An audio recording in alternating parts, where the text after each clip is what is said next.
स्वागत है आपका हमारे YouTube चैनल पर। बात करते हैं कक्षा 5 गणित पाठ्यपुस्तक के अध्याय नंबर 4 की। 4 नंबर अध्याय का नाम है घुमाकर देखो। इस अध्याय के अंदर पहिया, फिरकनी, पंखा, घड़ी की सुई, दरवाजे आदि जो भी है आप उसको घूमता हुआ देखते हैं। घुमाने पर जो उनके बीच में बनता है कोण, उस कोण की बात करते हैं।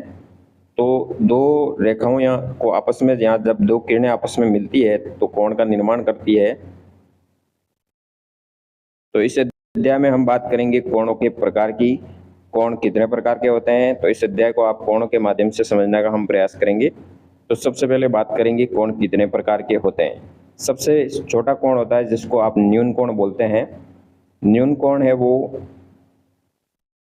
0 डिग्री से 90 डिग्री के मध्य का होता है, जिसको न्यून कोण बोला जाता है। यानी 0 डिग्री से लगा करके 89 डिग्री तक के कोण को हम न्यून कोण कहेंगे।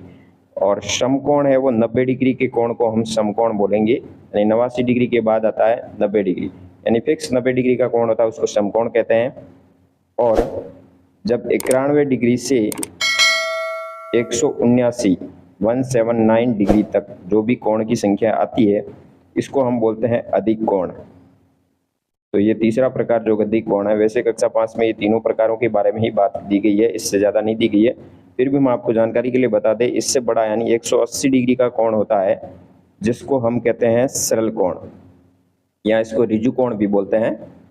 और 180 यानी 181 से लगा के 359 तक जो कोण बनते हैं, 180 से 359 डिग्री तक का कोण होता है उसको हम बोलते हैं प्रतिवर्ती कोण। तो ये प्रतिवर्ती कोण होता है जो कि 181 से 359 तक होता है। फिर 360 का एक संपूर्ण कोण बनता है जिसको पूर्ण कोण या संपूर्ण कोण भी कहते हैं। तो ये कोणों के प्रकार हैं। फिर बात करते हैं इस कोणों के प्रकार से आधारित इस पर अभ्यास कार्य कुछ दिए गए जिनको हम इस वीडियो में हल करेंगे। तो नीचे आप जाओगे तो अगले पेज पे जहाँ पे अभ्यास कार्य दिया गया है, सबसे पहला प्रश्न दिया गया मिलान करना। मिलान आपको यहाँ न्यून कोण, अधिक कोण और समकोण से करना है। न्यून कोण अभी हमने बात की थी, 90 डिग्री से छोटा होता है उसको न्यून कोण कहते हैं। अधिक कोण 90 डिग्री से बड़ा होता है और 180 डिग्री से छोटा होता है। और समकोण है वह 90 डिग्री का फिक्स कोण होता है जिसको समकोण कहते हैं। अब इसमें दूसरा प्रश्न दिया गया, कोण को सांधे की सहायता से माप करके आपको उसका मान लिखना है। इसके ऊपर सांधा रखना है। सांधे से कैसे नापा जाता है जो कि आप ऊपर की ओर देख रहे होंगे। यहाँ पे कोण दिया गया है, सांधे की सहायता से कैसे नापा जाता है। जैसे सांधा, ये कोण आपके सामने दिख रहा होगा, ये कोण यहाँ पे बना हुआ है। सांधा इसके पॉइंट के ऊपर 20 में रख दिया है। फिर यहाँ बाहर की तरफ भी मान दिए, अंदर की तरफ भी दिए। इधर से नाप रहे हो तो बाहर वाले मान प्रयोग करना, अंदर से नाप रहे हो तो अंदर वाले प्रयोग करना। यहाँ से अंदर वाले नापा तो ये 60 डिग्री का कोण, यहाँ से यहाँ पर 60 डिग्री का कोण बन रहा है। तो इसी तरह आपको ये जो आकृतियाँ दी गई है उसको भी सांधा इसके ऊपर रख करके नापना है। जैसे पहला कोण हमने नापा तो यहाँ पे इसका मान आएगा 50 डिग्री का, दूसरा कोण 120 डिग्री का होगा, तीसरा कोण 90 डिग्री का और चौथा कोण 130 डिग्री का होगा। फिर तीसरा प्रश्न दिया गया है, कोण को किस में मापा जाता है। कोण को डिग्री में नापा जाता है। ऑप्शन नंबर 4 राइट होगा, ऑप्शन द राइट होगा। इसमें एक आयताकार दीवार में कितने डिग्री का कोण बनता है। बात करते हैं आयताकार और वर्गाकार। वर्ग और आयत में हमेशा ही 90 डिग्री का कोण बनेगा प्रत्येक कोण, यानी 4 कोणों का निर्माण होता है वर्गाकार और आयताकार किसी भी दीवार या कमरे में। तो 4 कोण जैसे भी बनते हैं तो 90 डिग्री का कोण होता है हमेशा, तो वो समकोण बनता है। ऑप्शन नंबर 6 राइट होगा। 5वें में आपके सामने रिक्त स्थान की पूर्ति करनी है। दो किरणें जब आपस में मिलती है तो वो बिंदु कोण कहलाता है। 90 डिग्री को कोण को समकोण कहते हैं।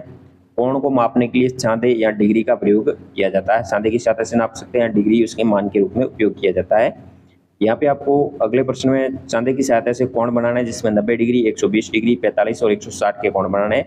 जैसे कि हमने यहाँ पे बनाया है 90 डिग्री कोण इस तरह से समकोण बनेगा जिस सीधी सरल रेखा पर। दूसरा 120 डिग्री का आपको बनाना है इस तरह से, फिर 45 डिग्री का बनाना है और फिर 160 डिग्री का। बनाने के लिए सांधा आपको इस तरह से यहाँ रखना है। मान बाहर की तरफ हो, अंदर की तरफ, बाहर की तरफ वाले यहाँ से 0 से शुरू करके जहाँ 160 आ रहा है यहाँ टिक लगा करके सीधा स्केल से लाइन मिला देना है, आपका कोण का निर्माण हो जाएगा। तो इस तरह से आपको अध्याय 4 के अभ्यास कार्य को हल करना है। जानकारी अच्छी लगी हो वीडियो शेयर जरूर कीजिए। जय हिंद, वंदे मातरम।